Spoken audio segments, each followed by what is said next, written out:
पहले के जमाने में चोट लगने पर लोग हल्दी चूना लगाते थे और आज के जमाने में लोग स्टेटस लगाते हैं। यहाँ मोबाइल की कांटेक्ट लिस्ट तो सबकी भरी रहती है, लेकिन फिर भी हर शख्स यहाँ अकेला ही है। जब किसी की 99 अच्छाइयों को छोड़कर एक बुराई पर ताना मारोगे तो अगली दफा तुम उन 99 अच्छाइयों की भी उम्मीद कभी मत करना।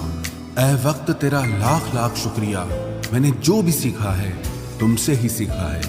आपकी आर्थिक स्थिति चाहे कैसी भी हो, खुश रहने के लिए मानसिक स्थिति का मजबूत होना बहुत जरूरी है। अक्सर मीठी मीठी बातें करने वाले लोग आपको इज्जत नहीं, धोखा दे रहे होते हैं।